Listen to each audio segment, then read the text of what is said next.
There is a truth buried so deep that if you hear it tonight, you will never sleep the same again. For centuries, kings, priests, and rulers killed to keep it hidden. And yet, here you are, seconds away from hearing the secret they feared would awaken you. Do you feel that? The silence in your chest? That's not fear, it's recognition.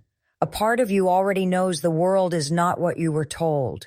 Every history book, every polished speech, every anthem you were forced to sing, it was all designed to keep you blind. Empires don't rise from truth. They rise from deception. Rome didn't fall because of enemies at its gates. It fell because corruption poisoned it from within. And the same patterns repeat. India, America, every nation you think is indestructible. Its real weakness is not foreign armies. Its weakness is the silence of its men. Do you see how carefully the game is played?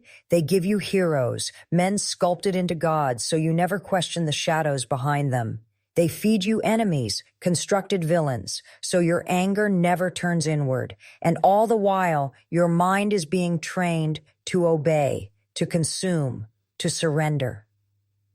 But here is the forbidden truth. Your fear is not yours. It was given to you, planted like a seed, watered by the institutions that profit from your weakness, and the fire that once lived in men, slowly suffocated, until nations become hollow shells, waiting for the final collapse. Right now, you are standing at the edge of that collapse. Look around. Corruption is no longer hidden. It parades in daylight. Lies aren't whispers. They are broadcast like gospel. And yet most remain asleep, too comfortable to see the walls closing in. But you are different. Because the fact that you are still here listening means your fire has not died. It means you are ready to break the script, to see what they never wanted you to see. Tonight, your transformation begins, not with comfort, not with soft words, but with the sharp edge of truth. And once you step through this door, there is no turning back. You've been told your mind is yours, that your choices are your own. But if that were true, why do billions of men live the exact same patterns? Wake, work, consume, repeat, generation after generation, obedient, predictable, disposable. That is not freedom.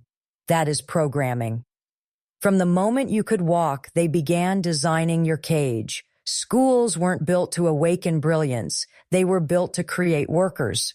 Religions weren't twisted to guide souls. They were twisted to control crowds. Governments didn't rise to serve.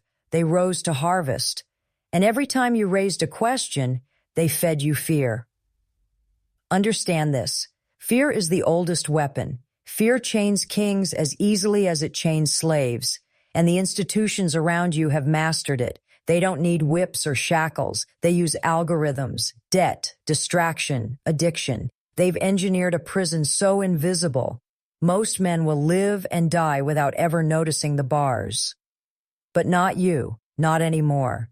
You feel the pull in your chest right now, the call to break what billions before you could not.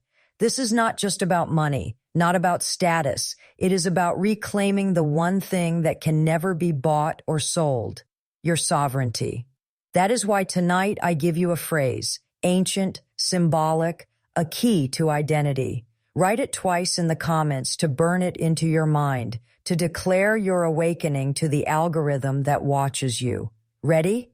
The phrase is, I walk through fire, unbroken.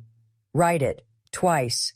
Out loud or in silence, but let your fingers carve it into existence, because the act of declaring truth is how you sever the first chain. And as you do, remember this, the world will not clap for you. They will mock you. They will resist you, because every man who chooses freedom forces others to face their own chains, and most are too weak to look. This is why the path feels lonely, why the fire burns hotter as you waltz.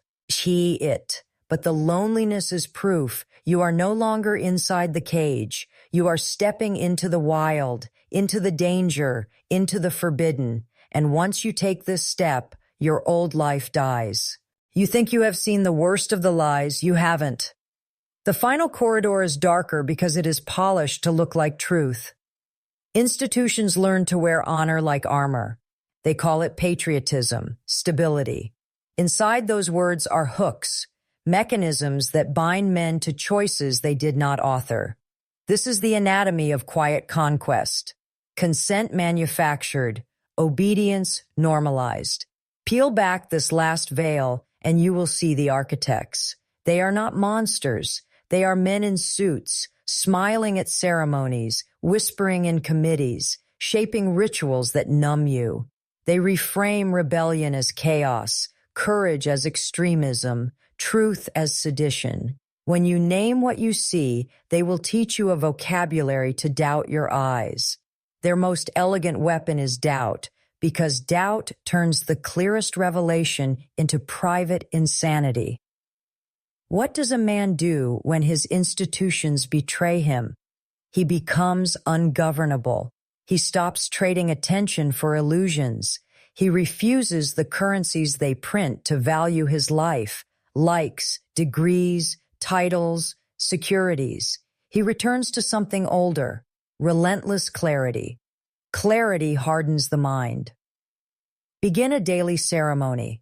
Ask your reflection 3 questions before you spend, speak, or consent. Who am I to myself? Whose voice do I obey? What will I not surrender? Answer without softening. If one answer bends toward comfort or approval, cut it out. Comfort is the anesthetic of betrayal. Approval is the leash of the domesticated man. This path will cost relationships and comforts. Rewards will be few. Expect to lose friends who prefer the script. Expect institutions to brand you reckless. Welcome it. The point is not to be liked. The point is to be real, to stand in the center of your life with a mind that refuses to be rented. Real power is not taken in a roar. It is reclaimed in silence. It is small insurrections, truth spoken without applause, a book read while other is asleep, debt refused, a habit broken. Do these things, and you will have an authority no crown or committee can revoke, the authority of a man who owns his mind. Walk back into the world with that authority and watch the pillars tremble. Once you choose this, there is no going back. Your old life dies. You will wake at night, and your bones will know you are changed. That trembling is not fear. It is the echo of a man coming alive.